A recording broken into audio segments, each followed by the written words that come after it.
What I want to show you just now is how you can use YouTube as your platform for storing your class videos. Now, why would you use YouTube?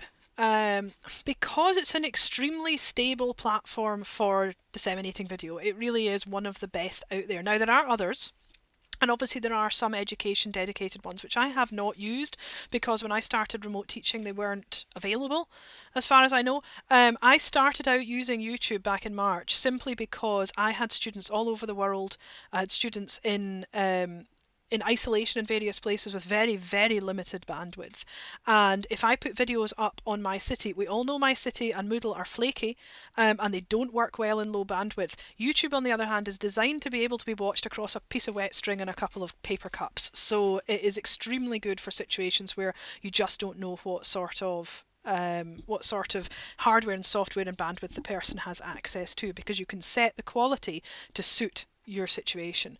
You can't, I believe there are even ways of downloading, but it's extremely good at streaming across poor connections as well. So that's why I use it. Okay, so how do you go about using it? I'm sitting here in YouTube, and if you look at the top right hand corner, you can see that it's not showing a generic image there, it's actually showing a logo. That means I'm logged in, so it knows who I am. In order to use YouTube to as a video platform, you have to be logged in with your Google account. Having said that, I highly, highly recommend that you do not use your personal YouTube channel, which comes along with your Google account, for work-related videos. You need to maintain a little bit of separation between the personal and the professional, and particularly if you're a regular YouTube user, as I am, and you're roaming about, liking videos, commenting them, and all the rest of it, if you then use that as a platform for videos for students, they can see quite a lot of your personal life there. YouTube, thankfully, allows you to create additional channels without creating another account, because creating a new Google account is basically not possible. They only want you to have one, and they go to some lengths to prevent you having a second one. So my account, my basic account, has a couple of different channels attached to it. And so this one is my what's called a brand channel. So I'm not going to show you the names of my other accounts. But if you wanted to see them, you see there's an option on the list there called Switch Account. That's what I use to switch between my brand channel and my actual basic account to be me. So my brand channel is called Ms. Meta Center, and that is where all of my work videos are. So if I want to see that channel, I click on your channel. And you can see in here that I've got a number of public videos. So these are the ones which I've made which are not attached to any particular class. They're just for every class's benefit. So I can give those links to people. But if I go into manage videos, that takes me into what's called YouTube Studio, and then I can see all my videos, including the ones that are not public. So these are all my Zoom recordings for all of my various classes. So how do I make them not public? Well, when I upload them as what's called unlisted.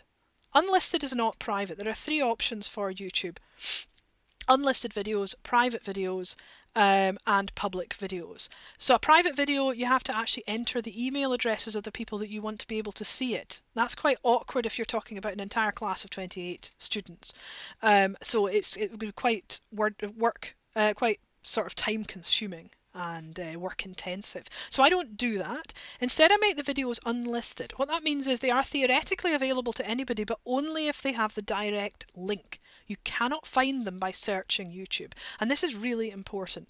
So when I'm giving students links to their class videos, I say to them, this video is unlisted. That means it cannot be found by searching. It can only be found by the direct link. And I warn them, do not share this link out with the class. Because students have not given their permission for their video to be visible to the entire world. I also say to them, if you are uncomfortable with being in an unlisted video and you want the video to be made private, please let me know and I will go to the extent of doing that. But I'm not going to do that every time. It's just too much work. So what I'm going to do, I've show you my entire list here.